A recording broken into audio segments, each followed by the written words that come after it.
The Oscars, where stars are born, where excellent movies are honored, where moderators are slapped, where wrong winners are announced, where a lot happens every year since 1929. You all know what the Oscars are, and that's partly because of its well-designed branding. In this video, let's have a close look at what exactly makes the Oscars so special. Since 1929, the Oscars are held every year by the Academy of Motion Picture Arts and Sciences, or AMPAS, or Academy. In the early days, the host was the president of the Academy, but soon enough, more known people got to host the event. This year, the host is Conan O'Brien.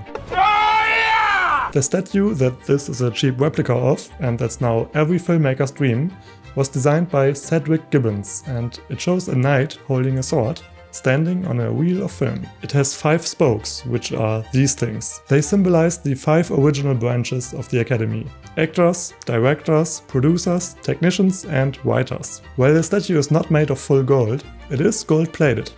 That and the conquering knight with the sword deliver a clear message of strength and excellence in the film medium. Also, did you know that the Oscar Prize is officially called the Academy Award of Merit? It's not clear where the nickname Oscar came from. One story has it that Academy librarian Margaret Herrick saw the prize statue and was reminded of her uncle Oscar.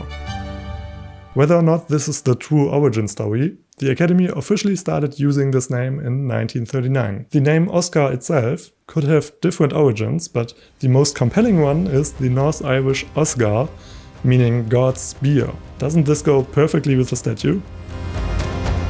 Now let's have a look at the brand of the Oscars. The first thing to acknowledge is that in the almost 100 years of the Academy's existence, they've only changed the logo once. Compare that with other brands that change their logo every few years, and you'll see that being so consistent with their design might have helped the Oscars becoming what they have become: the most famous film award in the world. Now, to be fair, more important reasons are surely the success of Hollywood, globalization, and the overall predominance of American culture, but a consistent logo design can't hurt. So let's have a closer look at the old logo that was used from 1929 to 2013. It had an Oscar statue in the letter O for Oscars. Or is it an O? I mentioned the name Oscar was officially used since 1939, but that's 10 years after this logo was first used. So I'm not sure whether this ellipse was designed to be an O, or if it's just a shape they used that happened to work with the name later introduced. To make things more confusing, there was apparently another logo before this one, featuring just the Oscar statue without the ellipse around it. I couldn't confirm this, as I didn't find that even older logo anywhere. So maybe, just maybe, the ellipse was added when the name Oscar was already unofficially used, or maybe it was just a happy accident. In any case, it worked out really well afterwards, the O standing for the Oscars. It uses a golden gradient, trying to look like real gold reflecting light, just like this guy, and it can also be interpreted as a spotlight shining at the statue from behind, showcasing it on a stage, if you will. Beneath the logo mark, they put the hefty name of the Academy of Motion Picture Arts and Sciences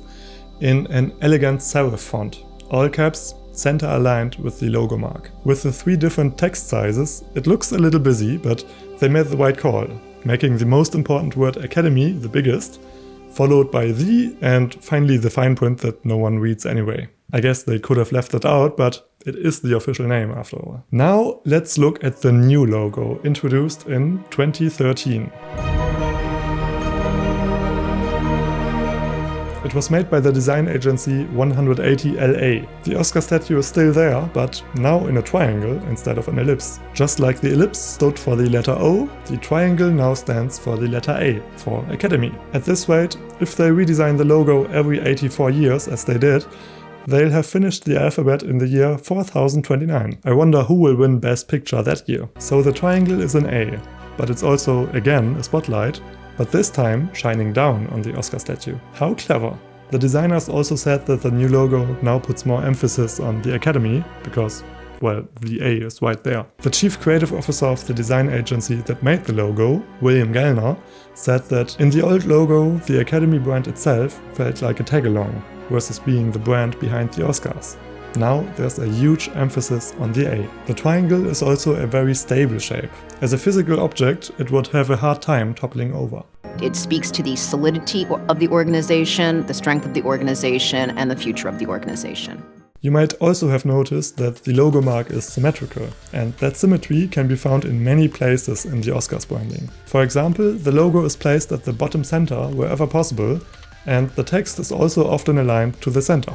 Speaking of text, this logo mark is often used as a standalone with no text in the logo. That not only looks clean, but proves that the Academy is so well known that they don't have to write out the name to be recognized. It's a very strong brand, almost on par with Apple, who haven't had the name written out in their logo for a long time. But there are a few logos with text in the design system of the Academy. They have this logo representing the Academy, this Oscars logo for the event itself, and another variant of that with a more lightweight design of the letter A. What you'll notice here is that they use a different font than in the old logo, namely Futura, a true classic. So let's get into some more detail on the typography. The main font the Oscars use is Futura PT, a remake of the original Futura made by German graphic designer Paul Renner in 1927. Today it's one of the most famous fonts in the world. As the name suggests, the font made a futuristic impression.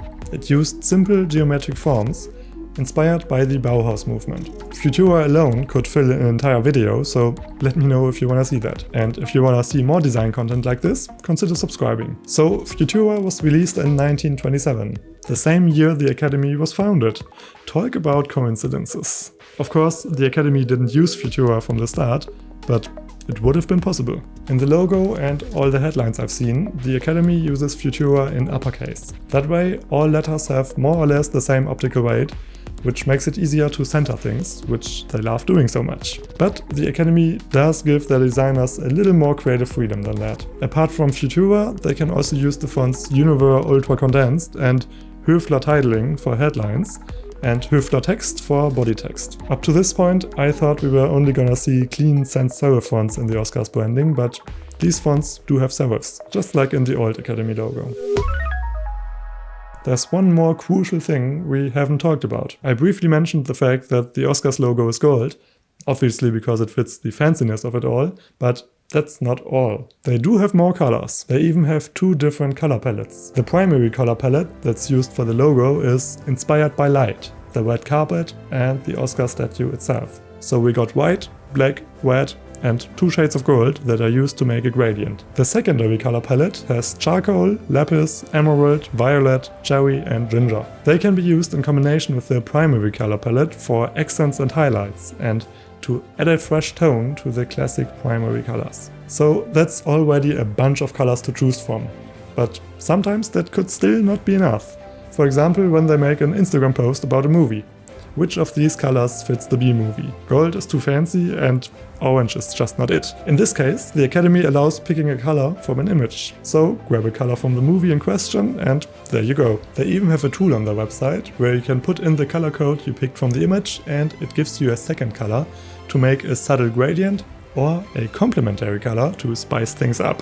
All in all, the color palettes of the Oscars are more diverse and flexible than I thought. The last thing to be said about the colors is that the logo must be in gold, white or black.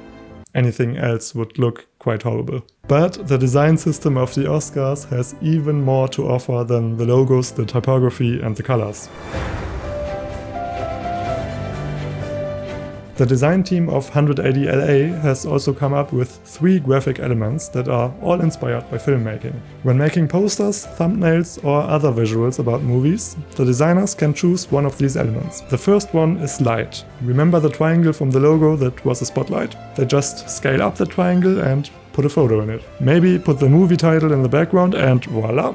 A neat Oscar-branded movie thumbnail. The second element is focus. They use big circles to symbolize the view through a camera lens. They have quite a bit of freedom here with the number, size and color of the circles. And the last graphic element is time.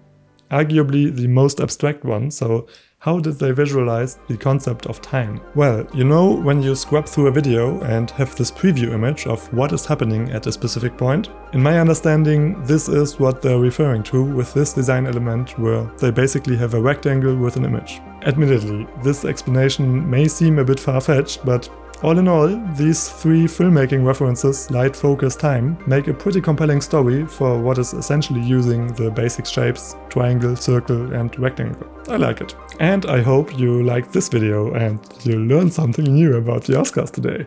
Oh, my voice is cracking. Thank you for watching and see you in a future video.